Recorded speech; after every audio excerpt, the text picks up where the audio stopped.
Welcome along to part 28 of this Dark Souls guiding playthrough, and I have to admit this is the episode I've been looking forward to most of all. We're going to one of the best areas in the game, the Painted World of Ariamis.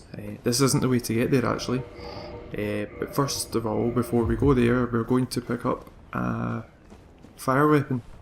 Oh, we meet again. How many of you are there? That's an interesting comment. Come at the perfect time. I'm done with the looting. I'm a humble merchant now. Sure. Wondrous treasures have I, at a special price for you. There you are. Have a nice look at them. Oh, relax. No more funny business out of me, my friend. So, Patches is back. Learn prostration, gesture from him. Yeah. Have you met that sunbathing celeb? Sunbathing celeb. Believe me on this one, bruv. He's a complete idiot. But he happens to be an awfully strong idiot. So just nod your head and keep him on your side. He's got a lot to say about different people, so, Patches. He's like an old sweetie wife. Let's see what else he has to say. We chop prices, not pieces. That self-proclaimed cleric. Believe me on this one, bruv. The man is scum. True. Don't you be fooled by his claims to do good.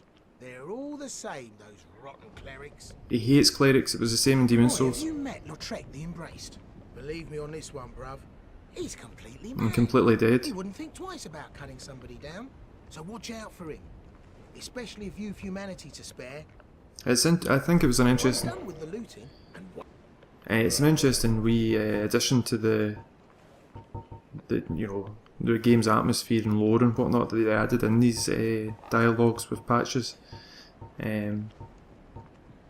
He also sells some important items like Mask of the Child, Mask of the Father, Mask of Mother. Nothing a bit. He's the only person as well that sells the cleric, one of the armour sets. Anyway, we're in the catacombs again because we want to go to Vamos to give him the large flame ember. Just come down here. If you come in, if you're following this guide, do what I've just done. Come in here. Don't go take the long way through the catacombs. Just fall off the wee bridge, the first bridge that you come to.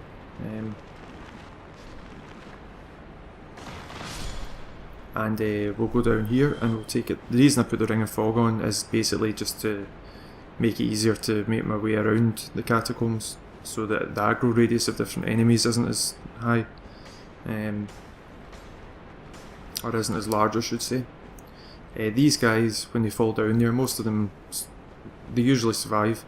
Anyway, we want to roll down onto one of the wee ledges here. So we just made that one. Come down here, and then roll off again. And one of them's still down there, so we'll do plunging attack, and we got him. It's good. And the other one is down here. You think Vamos would help us? I mean, we are customers after all. These skeletons, I don't think they ever buy anything off them. So yeah, the reason why you want a flame weapon for going to the Painted World of Ariamis, there's a particular enemy type there. An ember from New Londo. It's not from New Londo. Well, maybe it is, but we picked it up in the Tomb of the Giants. I'll give you a flame to feast your eyes upon. Yep, so we'll just give him it. Yes, very well. We'll get these old bones to work. So we're going to use his Zweihander. I'm going to change it into Fire Zweihander. I only have enough to get it up to +2 just now. But yeah, there's an enemy type there in the Painted World that when you damage them, they're like bloated hollows and they're basically big bags of like poison and toxic. It's toxin actually, and when you kill them physically with a physical attack, it sprays like toxin all over you. But if you kill them with a fire weapon, it nullifies that effect.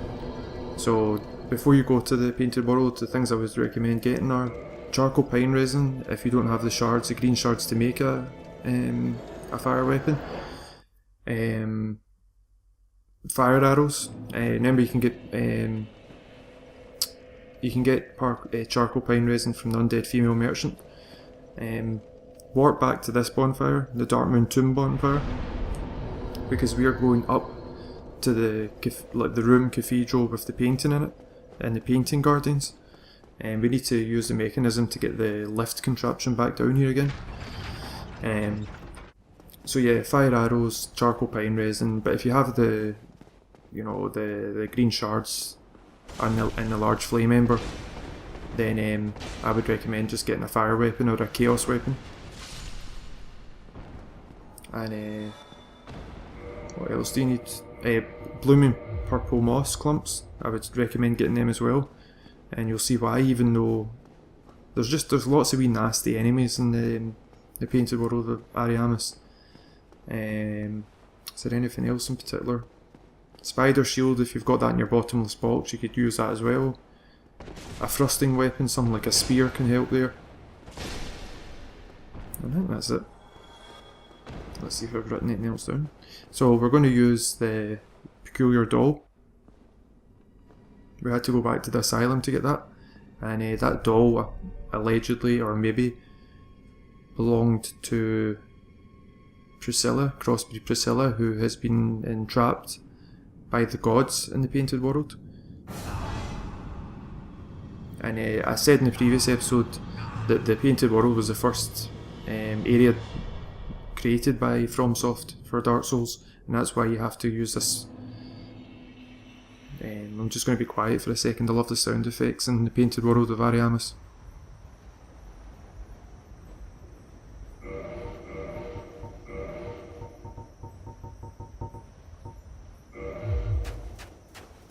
It's just such an eerie atmosphere.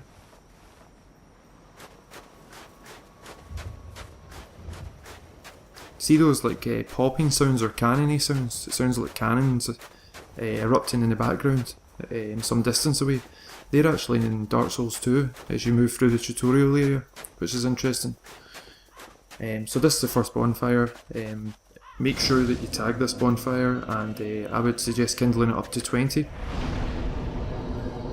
This is kind of a PvP hotspot as well, so you don't want to be walking around here in human form. So once you've kindled it up, you want to go back to being a hollow. But yeah, so FromSoft had to add in a way for the players to get to this area without it being connected to the map. So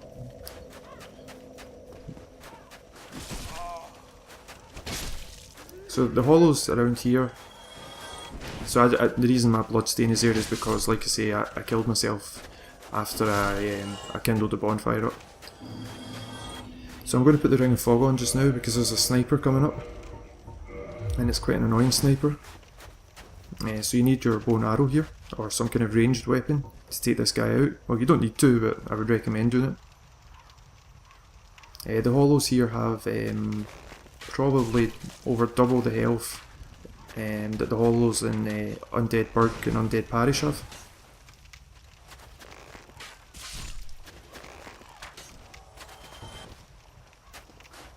So we've got a couple of enemies up here, some more hollows.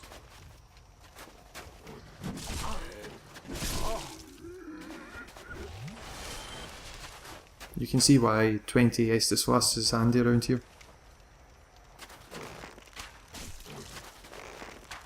Yeah, there's such a rich level, it's such a well designed level. There's so many traps, there's so many different challenges involved in just navigating around the Painted World of Ariamis.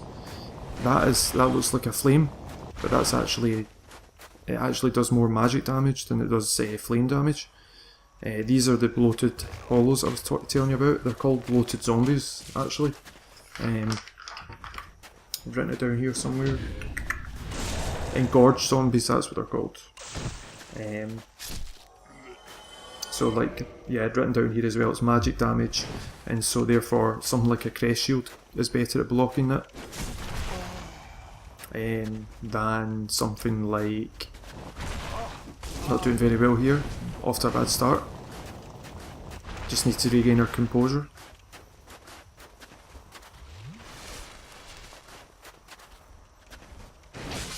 So you can see, you'll say, well, why did it not work? Well, because that's the toxic effect basically. I did that on purpose just to let you see, you know, what happens, how easily it is to be, you know, to be inflicted by toxin or toxic by these creatures. And I've only got 4 blooming purple moss clumps. I should have actually got more really. I would recommend coming here with at least about 8, between 6 and 8, just in case. So I really need to change weapons here and go to my fire Zweihander. And there you go, you can see that it nullified the toxic effect. I didn't even notice I changed to the Zweihander there. Right, anyway, so come back up here and we'll get 2 more hollows.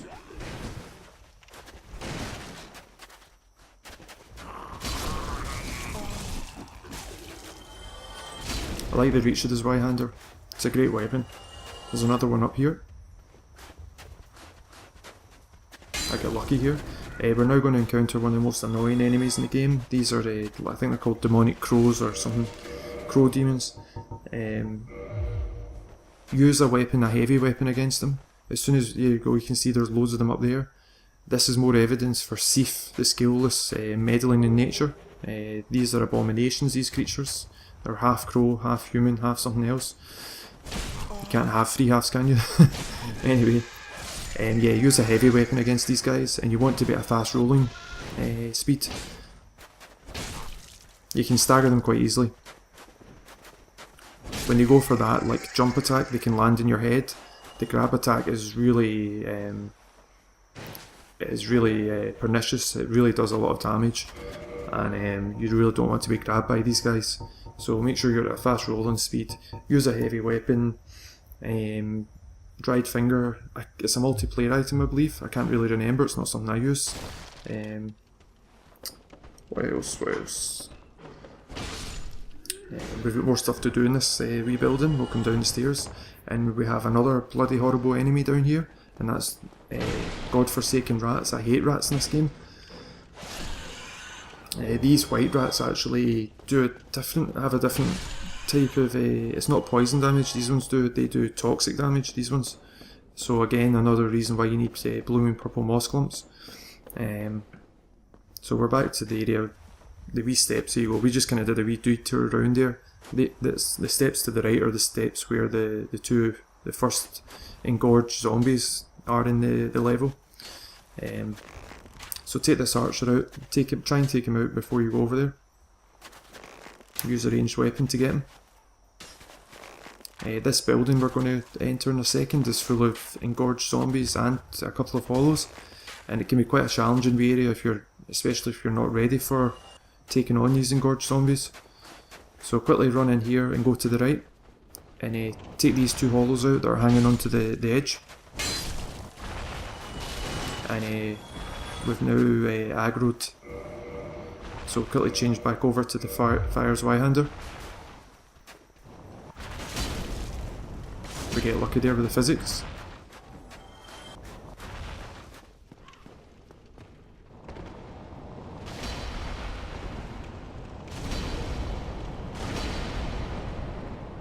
The pillars help in here definitely. This one's the most annoying one in the level. Not in the level, sorry, in this wee area. And one will drop down from above, and a hollow will drop down as well.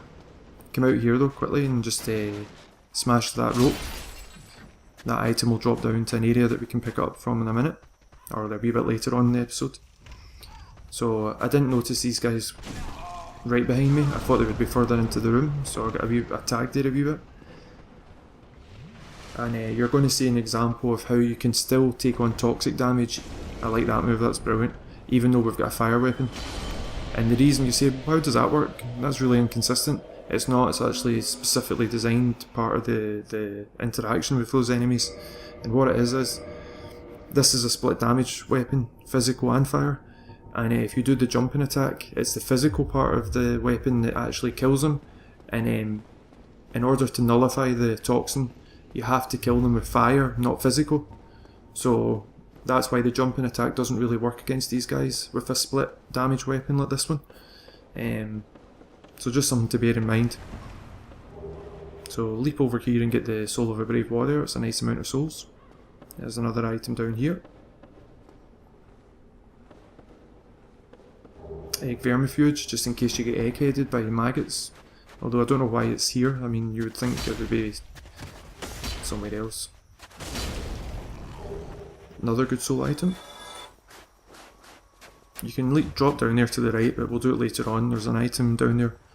I always come round here thinking there's an item, and it's because on the other side there is. You can see it, we've just seen it there, but we'll have to go around and pick that up later on. So come round here, you can see that there's one of these everlasting dragons, like the one in, what's the name of that area below Firelight Shrine? My mind's gone totally blank. You could hear, just as we came down there, that one of these demon crows came aggroed.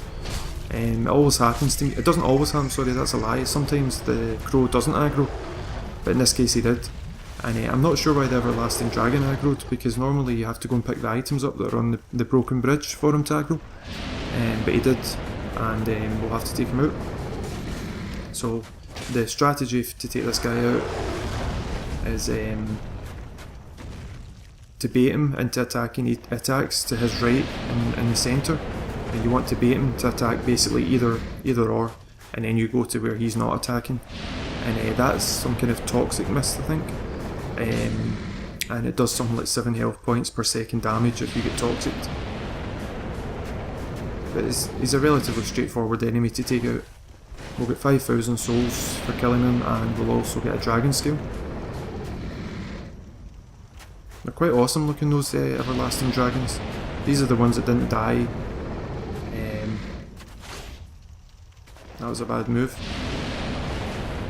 These are the ones that didn't die, according to the legend at the start of the game, where Lord Gwyn and Sif the Scaleless teamed up to take out the dragons.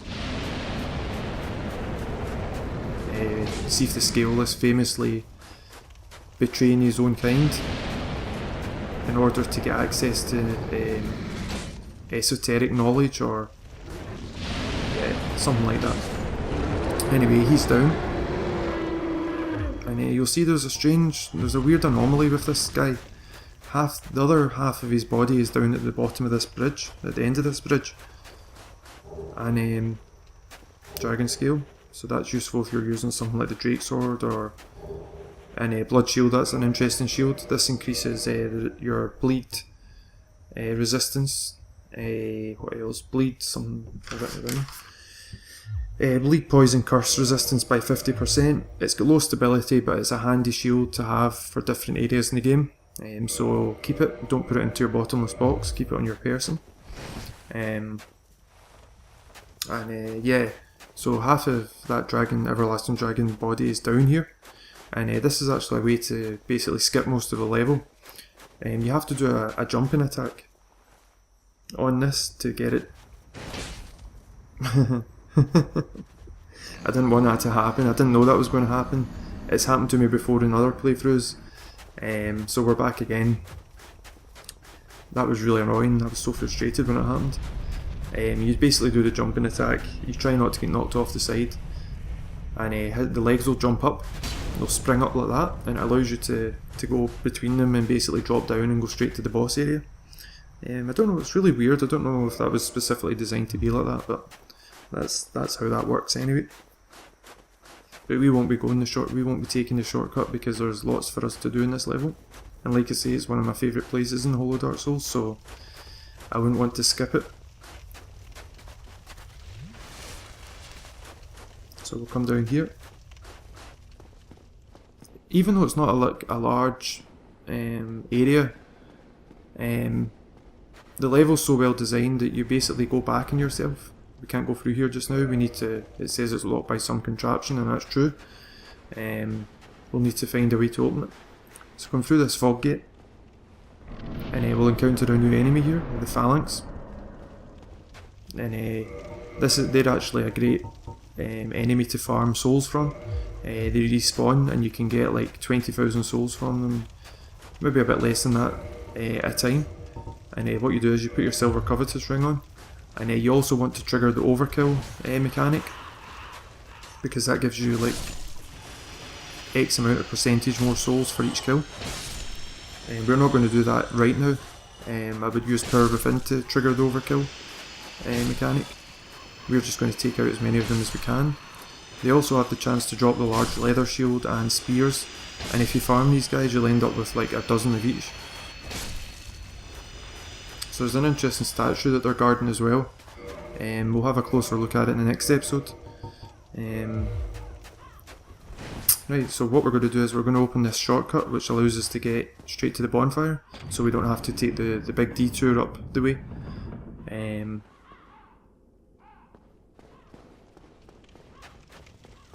Yeah, it's such a well designed level. It feels big even though it really isn't that big. So we're going to reverse our hollowing, and be sure to do that, even though I said earlier on that it's a PvP hotspot. There's a reason that we're doing that, and it's to meet an NPC.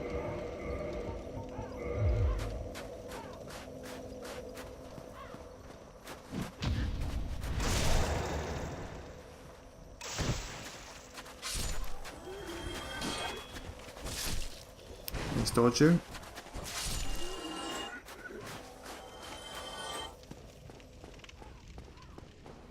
So if you come down to the right here, we're going to come to a very spooky area in the Painted World. These torch rolls can be quite annoying. This is definitely one of the... It reminds me of Vlad the Impaler, the famous Romanian count. I'm just going to be quiet for a moment.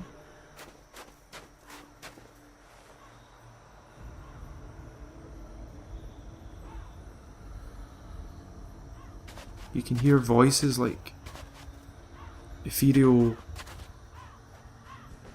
creepy voices that... Is it the voices of the dead? Of the impaled? I don't know. I don't know what these contraptions are either. They look like air vents of some sort, or kind of...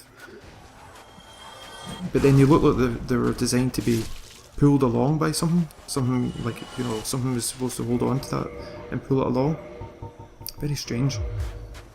Did they transport something? Did they transport dangerous hollows in there, or dangerous people? And it would make sense, since this is an area where the gods have banished creatures that are dangerous to... So we're getting invaded by King Jeremiah. He's got the most interesting head wrap in the game. So he has a Chaos Fire Whip and a Chaos Firestorm as well. So just back away from all that. He also uses a notched whip. You can actually knock him off the edge, I believe. But he's very easy to take out. Very easy. Drops humanity and the notched whip. He has high magic defense, so if you're a mage, I would suggest going to melee just temporarily. The monk's head wrap is very similar to the one in Demon Souls. Xantheus head wrap, which is, he's wearing the Xantheus armor set, and we'll pick that up later. But the Xantheus armor set head wrap, is very similar to the old monk's head wrap from Demon Souls. Although I don't think this one confers any bonuses. It reminds me of the King in Yellow from True Detective. I think that was the inspiration. Not really.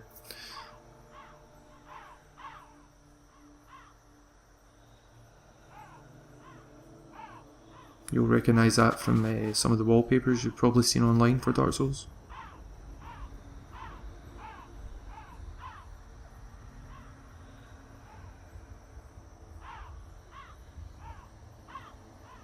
I love this area, I love it. I just think it's... Whoever designed it's a genius. So we'll go back to the bonfire. No, we won't. Some people have contended actually that, see the impaled victims, that maybe there's a connection between the phalanx and the impaled victims. Spears are both involved in both cases. I don't know if that holds any weight, but...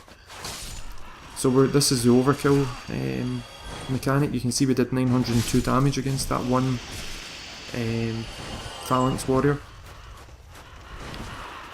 So we'll get more souls this time because we've got the overkill working for us. Although I'm taking more damage this time around, I'm being less careful.